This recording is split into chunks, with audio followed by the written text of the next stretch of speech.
പിന്നെ ഈ സൗന്ദര്യത്തിന്റെ രഹസ്യം റാപ്പിഡ്ലി പറയാൻ പറ്റില്ല, ഒരു ക്രിസ്പായിട്ട് പറയൂ. എന്റെ ദൈവമേ, ഇതിനകത്ത് എനിക്ക് എന്തായാലും പൊങ്കാല വരും. കമന്റ് ബോക്സിനകത്ത് നിറച്ചുണ്ടാവും.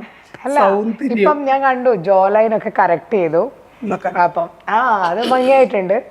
അതേപോലെ വേറെ എന്തെങ്കിലും കോസ്മെറ്റിക് ട്രീറ്റ്മെന്റ് ഫേസിന് വേണ്ടി? അല്ലല്ല, എൻ്റെ സൗന്ദര്യം എന്നതിനേക്കാൾ ഉപരി ഇറ്റ് ഈസ് മൈ കോൺഫിഡൻസ്. എനിക്ക് പുറത്തു പോകുമ്പോൾ ഞാൻ കോൺഫിഡൻ്റ് ആയിട്ടിരിക്കണമെന്നുണ്ടെങ്കിൽ എന്നിലുള്ള എന്തൊക്കെ എനിക്ക് കുറയ്ക്കണം കൂട്ടണം എന്നുള്ളൊരു ചിന്താഗതി ഉള്ളൊരു വ്യക്തിയാണ് ഞാൻ. ഇവനിപ്പോൾ എൻ്റെ ഒരു ട്രാൻസ്ഫോർമേഷൻ എന്ന് പറഞ്ഞാൽ എല്ലാവർക്കും അറിയാവുന്നതാണ്. It's from Anjana doctor, skin secret. Anjana ഡോക്ടറിൻ്റെ അടുത്ത് നിന്നാണ് എനിക്ക് ഞാനെന്ന് പറയുന്ന ഒരു ട്രാൻസ്ഫോർമേഷൻ എനിക്ക് റീഫില്ല് ചെയ്യാൻ കഴിഞ്ഞത്. ടു ബി വെരി ഓണസ്റ്റ്, എനിക്ക് കുറച്ച് ഫാറ്റ് ഉണ്ടായിരുന്നു, ഫേസിൽ നല്ല ഫാറ്റ് ഉണ്ടായിരുന്നു. ആ ഫാറ്റ് റെഡ്യൂസ് ചെയ്യണമെങ്കിൽ ജോ ലൈൻ കറക്റ്റ് ചെയ്യണമായിരുന്നു. ഞാൻ ജോ ലൈൻ കറക്റ്റ് ചെയ്ത് എൻ്റെ അപ്പർ ലിപ്പ് കുറച്ച് നാരോ ആയിരുന്നു, അത് ഞാൻ കുറച്ചും കൂടി ലിഫ്റ്റ് ചെയ്തു. അതർവൈസ് ഞാൻ ഒരു ബ്യൂട്ടി സർജറികളും ചെയ്തിട്ടില്ല.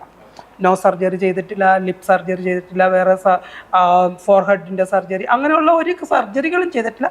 ഈ കാര്യങ്ങൾ എൻ്റെ ജോ ലൈൻ ഞാൻ റീഫില്ല് ചെയ്തു, കറക്റ്റ് ചെയ്തു, അപ്പർ ലിപ്പ് കറക്റ്റ് ചെയ്തു, അത്രേ ഉള്ളൂ. അതിനപ്പുറത്തേക്ക് പിന്നെ ഞാൻ എന്താ പറയുക, ഏറ്റവും നല്ല പ്രോഡക്റ്റ് സ്കിൻ കെയർ പ്രോഡക്റ്റുകൾ ഞാൻ യൂസ് ചെയ്യും.